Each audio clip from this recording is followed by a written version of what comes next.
Agindo Deus, quem impedirá? Uma palavra de fé, esperança, amor e prosperidade para a sua vida. Olá, queridos! Paz, saúde, alegria, prosperidade, abundância. Que as bênçãos do Senhor Jesus alcance você e toda a sua família. Iniciamos ontem nossa série sobre fé e hoje eu vou dar prosseguimento à palavra de ontem. Portanto, se você me ouve pelo rádio e ouviu ontem, você está na mesma frequência, mesma sequência aqui do nosso ensinamento. Se você não pôde ouvir o de ontem, eu aconselho você a ir para o nosso canal no YouTube, youtube.com/Agindo Deus Quem Impedirá. Nesse canal, Agindo Deus Quem Impedirá no YouTube, você tem ali todas as mensagens da semana. Para você que me ouve pelo rádio, e o dia que você não puder ouvir pelo rádio, tem a opção youtube.com/Agindo Deus Quem Impedirá. Tá bom, gente querida? Vamos então direto para a palavra. No final, oro com todos vocês. Então, falamos ontem a questão da fé. Eu parei justamente quando foi dito que a fé não é tudo, é a base de tudo. Como eu parei nessa parte aqui, e eu terminei justamente com o texto bíblico de Tiago 2,17. Assim também a fé, se não tiver as obras, por si só está morta. Então, observe que esta passagem bíblica não fala sobre a ausência de fé, mas de uma fé que existe, embora morta. E por que ela está morta? Porque é um alicerce sem nada construído sobre si. Preste bem atenção que isso aqui vai clarear a mente de muitas pessoas. Como eu disse ontem, vou repetir, muita gente diz assim: fulano, você tem que ter mais fé, fulano, isso é falta de fé, não é? Então, aqui está dizendo justamente que é uma fé solitária, e uma fé solitária, portanto, é inútil. Muito bem, alguém diria: vamos então imediatamente dar início a uma campanha. Sabe aquelas pessoas que começam a fazer campanha do quilo, campanha do agasalho, campanha disso para ajudar, para fazer obras? Preste bem atenção. Aqui temos uma outra dificuldade de entender. Quais são as obras a que se refere a palavra de Deus? Nesse texto que eu li aqui, Tiago 2,17. Quais são as obras? Estas obras não se referem apenas à necessidade de assistência aos menos favorecidos, começando pelos domésticos da fé, e sim as respostas que devemos dar aos apelos de Deus em sua palavra. Ou seja, esses apelos não se referem apenas à área assistencialismo, mas são desafios, preste atenção, mas são desafios que nos propõem a adoção de um novo padrão moral, espiritual e ético, revelado justamente nas Sagradas Escrituras. Uma vez que, ao nos convertermos, deixamos de ser cidadãos do reino das trevas, para nos tornarmos então cidadãos do reino de Deus. Já ouviu isso? Do reino de Deus.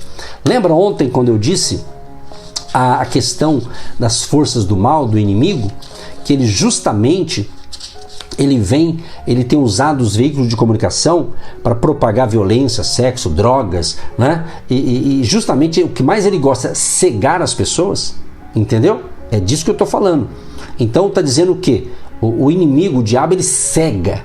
Mas eu quero dizer para você que as pessoas que vêm para Jesus, Deus vai iluminar a sua vida. Você não vai mais andar em trevas. Você vai ter a luz de Cristo na sua vida. Então, nesse outro reino, ou seja, o reino de Deus, diante desse novo Senhor, é de se prever que devamos adotar um novo estilo de vida. Está entendendo o que Deus está falando? Novo estilo de vida. Há um novo padrão de comportamento que vai nortear a vida dos cidadãos desse novo reino. E a ele devemos nos adaptar. A isso tudo podemos chamar o que eu chamo de obras, entendeu? De obras. Se você estava no reino das trevas, você tinha uma maneira de viver, um estilo de vida. Quando você passou para o reino da luz, o reino de Jesus, o reino de Deus, entendeu? Então, o seu comportamento é diferente. Então, você se adapta às normas desse novo reino, ou seja, o reino de Deus. Então, você começa a dar, então, passos concretos, passos ousados, justamente em direção ao novo estilo de vida, proposto, então, pela palavra de Deus. Então, duas palavras aqui: sintonia e adaptação às leis fixas que Deus estabeleceu para reger o funcionamento da vida. Sintonia e adaptação. Se você me ouve pelo rádio, você está em sintonia com uma frequência, correto? Se você me ouve pela internet, você também está sintonizado, né? Aí no formato aqui de um link, de um aplicativo e assim por diante. Tem que estar conectado, né? Tá certo? Então isso é uma questão também importante da fé. Então o outro item aqui sobre a questão da fé, que o nosso problema não é de fé. Provavelmente você que está me ouvindo agora, a tua situação, o teu problema não é de fé. Você não está com um problema de fé. Você talvez esteja com um problema de funcionamento. Funcionamento. Ou seja, muitas pessoas estão crendo certo, mas funcionando errado. Muitas vezes funcionamos mal. Temos dificuldade em nos adaptar às leis fixas estabelecidas por Deus para reger o funcionamento da vida. É por isso que muitas pessoas estão indo mal, porque não estão funcionando direito. Quer ver que interessante isso aqui como um pequeno exemplo, né? Pequeno exemplo. Vamos observar a natureza, né? Ou seja, a natureza vai bem, apesar da agressão humana. Só o homem vai mal. Você já ouviu dizer que pegaram um macaco ou uma onça lá no interior da Amazônia com pressão alta? Você já ouviu isso? Quem sabe no mundo moderno está tendo? Será que na atualidade? Eu acredito que não, né? Eu creio que não. Né? Eu creio que não. Ou seja, geralmente é o ser humano. Então esses problemas são próprios do ser humano. Né? Pressão alta, estresse e outras coisas mais. Agora, preste atenção em um detalhe. Em Gênesis 3,17, Deus fala algo aqui pra gente. Olha que interessante. O ser humano, ao ser expulso do Éden, lembra do casal Adão e Eva? Quando eles foram expulsos do Éden, o homem ouviu essa palavra tão dura. Olha o que Deus falou: maldita é a terra por tua causa. Olha que coisa pesada, hein? Deus que falou, tá certo?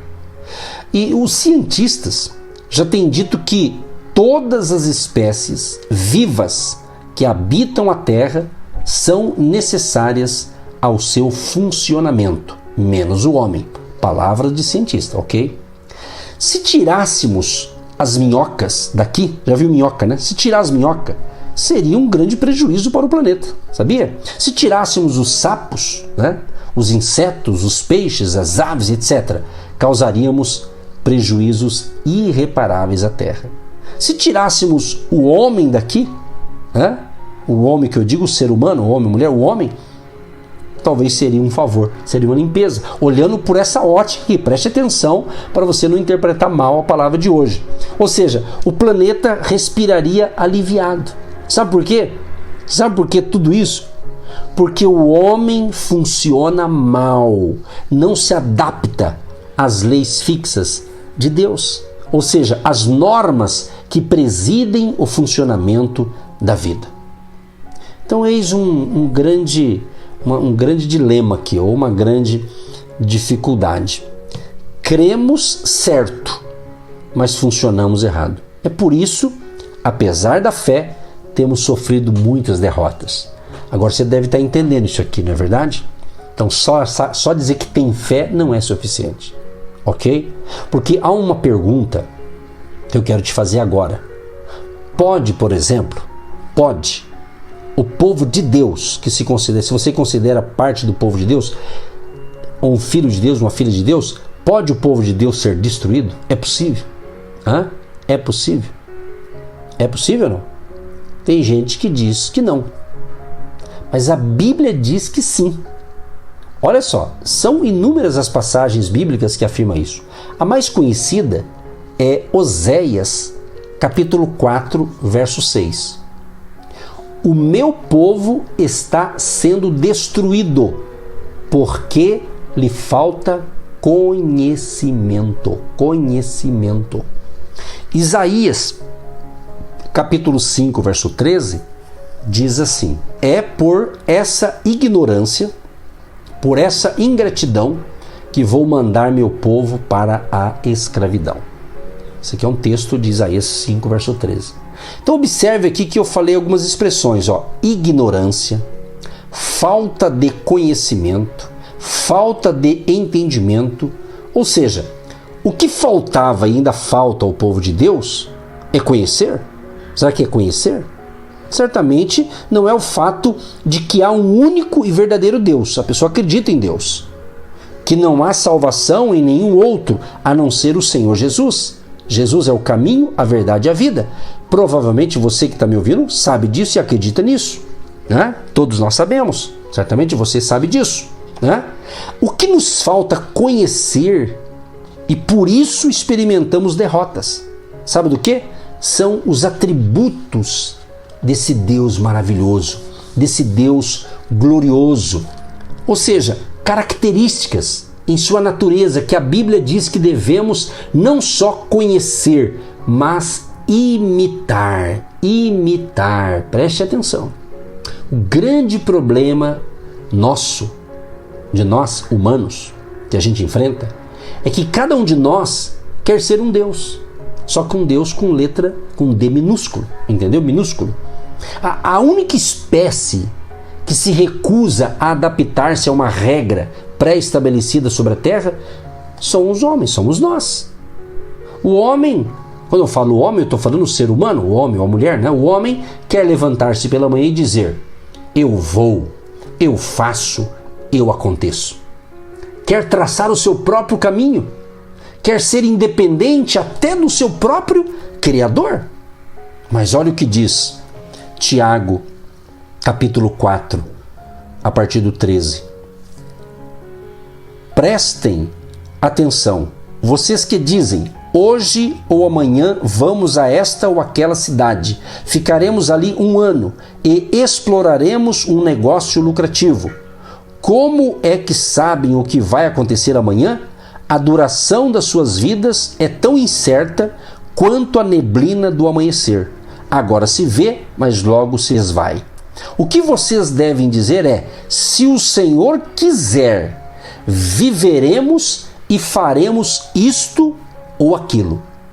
Caso contrário, vocês estarão vangloriando-se dos seus próprios planos. E uma presunção assim não agrada nunca a Deus. Então, meu querido, para nós concluirmos mais essa reflexão, é o seguinte: precisamos desaprender um pouco os nossos próprios princípios e aprender os princípios de Deus e colocá-los em prática. Ok? Então vamos adiante. É tempo de mais prática, sem desprezar a teoria. A prática. Jesus diz isso: aquele que ouve as minhas palavras e as coloca em prática, ou seja, constrói sobre a base da fé, constrói a sua vida, seus sonhos e projetos na base da fé, na prática. Então você vai ter vitória em nome de Jesus, tá bom? Eu quero orar com você e por você. Amanhã a gente continua mais esse assunto, tá bom?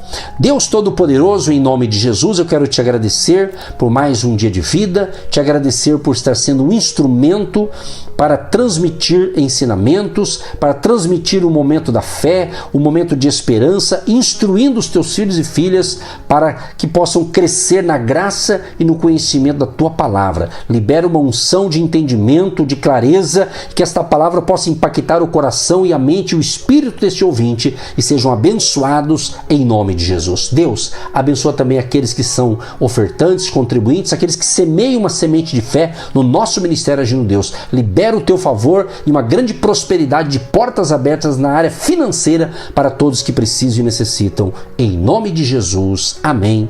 E graças a Deus. Você que se identifica com o nosso ministério Agindo Deus, quem impedirá?